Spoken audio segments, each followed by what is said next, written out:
Ventura County is home to more than 1,000 youth in out-of-home care, including foster homes, relative homes, and group homes. School stability is extraordinarily difficult for youth that experience life in foster care. We all have a responsibility to ensure that these youth have every opportunity to succeed in school and in life. As educators, teachers, and potential caregivers, there is more support than ever for youth in need. Our roles vary, but our goal is the same: that every youth is given the opportunity and the tools to meet their potential. When I was 7 years old was the first time I ever got into the foster care system. I was about 3 hours into the class around noon, and this person comes into the room and says, come into the office. And I was scared. It was this lady just asking me a lot of questions. After that, we got into her vehicle and then drove 2 hours from where we were. When I got taken away that day, I pledged, I'm like, I'm gonna be a better kid, and I'm going to prove to these people, whoever they are, that I'm a good kid.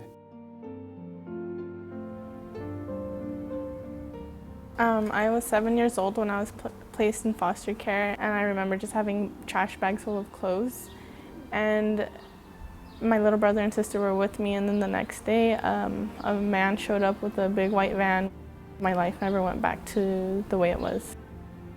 It was just scary, you know, having to start all over again with basically in two different areas in my life, with school and meeting new friends, and then adjusting to a whole new family, just leaving everything behind that you know.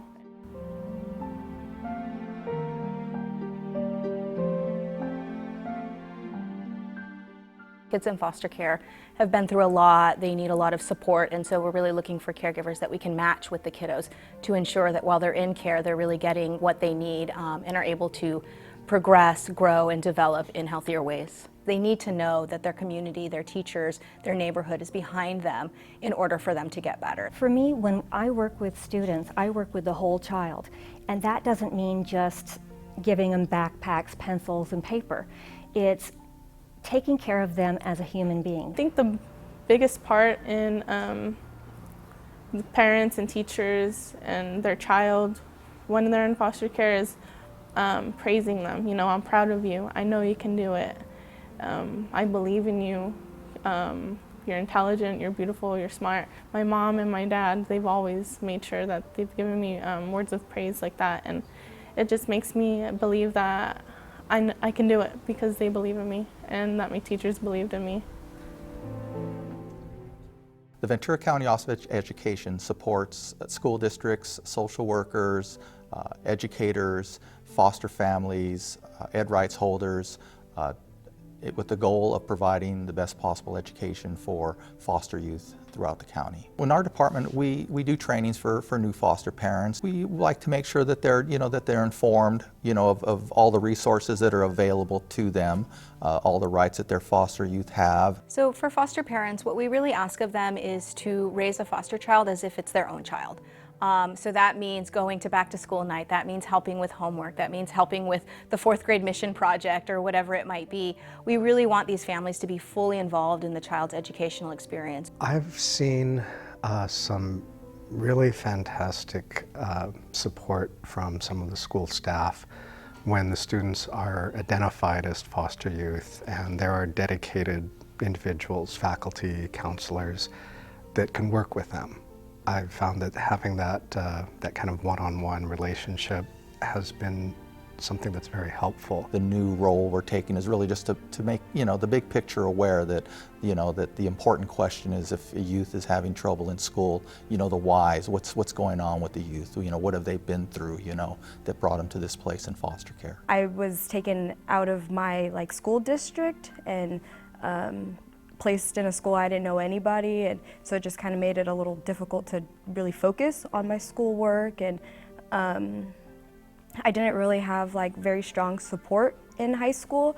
Moving schools, the difficult part was switching curriculums, because I even to this day I feel that there are certain subjects that I'm just not good at just because of that movement. So when children in foster care have to change schools, they lose anywhere between 3 to 6 months of academic progress.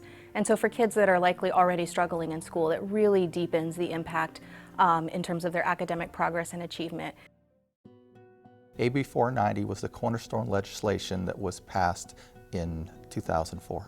It provided for sharing of information, which was probably the key. What it really did is it compelled probation, social workers, caretakers, advocates, educators to really work together to do the best they could to ensure that the education of the youth became the primary concern. But it includes school stability, words like best interest of the child in terms of school, school of origin, credit protection and grade protection for the youth that do transfer, immediate enrollment if the youth is forced to move.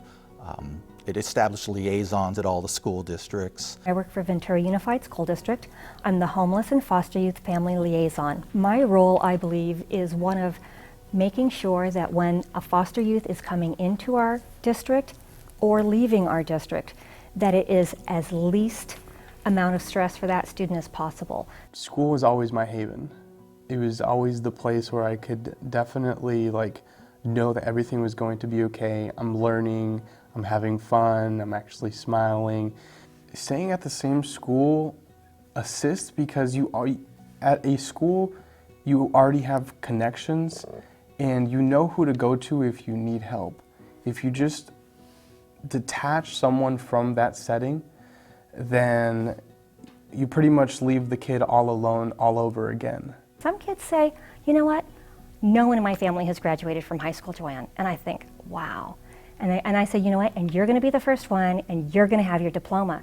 And another protection that the students have is partial credits, so that if they've been moving around from school to school to school, they have the ability to get half a credit here and a point of a credit there, so that they're not losing all of that essential information and or having to go back and repeat themselves. To actually graduate felt really nice because it felt like a week up until my graduation. I didn't know that I was actually going to be able to graduate with my class, and that gave me anxiety just because it's just like, why can't I go walk the line with my friends? And having my name during the rehearsal for graduation just made me feel so good, relieved. Without AB 216, I wouldn't have been able to do that.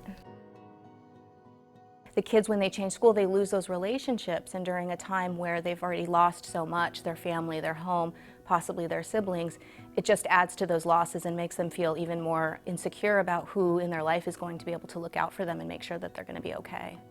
I was not a child that made friends very easily, so my friends were my teachers, and I think that's why I've been able to connect with teachers the way I have, is because they were my go-to.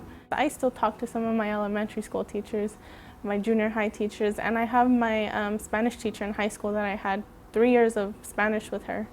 And we still talk to this day, and she was one of the most helpful people in persuading me to go to college. Another barrier to success can be when they're getting to the point where they're thinking they might want to go to college.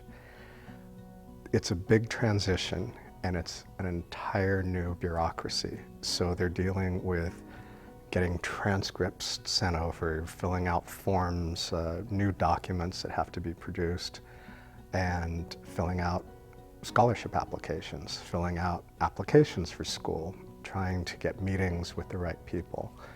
It's a whole new ball game, and there's not always someone there for them to guide them. Going from high school to college was a difficult change, but the program that helped me out was the EOP program at CSU Channel Islands.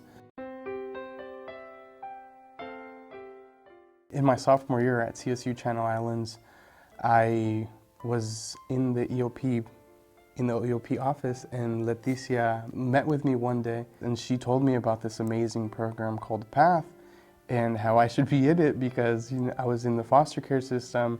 The Promoting Achievement Through Hope program at CSU Channel Islands, it's a support service program that supports foster youth, students that are in guardianship or kinship care, also students that were adopted, and students that have experienced homelessness. The program provided me with a lot of resources that I didn't have, such as scholarships, even a laptop. That was a great one. Books, because books are expensive in college. And just a center to feel safe and secure, somewhere where you just can go and relax, not really think about anything, and that's what PATH provided. Programs like PATH help students build connections within the campus community and outside of CI. I'm able to assess, what type of resources they're already receiving from the campus community or maybe outside of CI. She actually was the first stepping stone for me in college because she made it seem like it wasn't going to be very hard at all, and I have a lot of support throughout the whole process of school. So I felt like she was like the opening door for me for college. Education is definitely the foundation to a better life, because with that you gain a different perspective about life, and you gain experience on how to navigate throughout it. I love the resiliency of foster youth.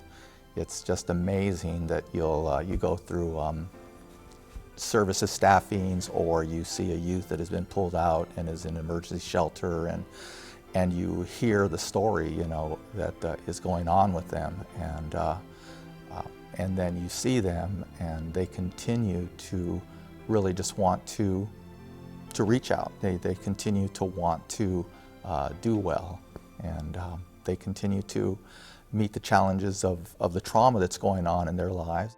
The biggest internal thing was just that I'm going to prove everyone wrong, that I'm not going to mess up, I'm not going to just be another statistic that's not going to college because you're in the foster care system. I think one of the most happiest moments in my life was when I was walking down that graduation line, because I knew there was a sense of accomplishment. I knew that I had made not only myself proud, but my parents. They were the most important things to me. If you ask a youth, foster youth, they're not going to really remember lots of the programs they went through or the resources they got. They're really going to remember the adult that reached out to them and stayed with them. Building that trust between the agencies is so important for the students. But by working together as a community, we can do amazing things for these kids. And I'm so glad that here in Ventura, we have that connection. We have everybody who's working together for the betterment of the child.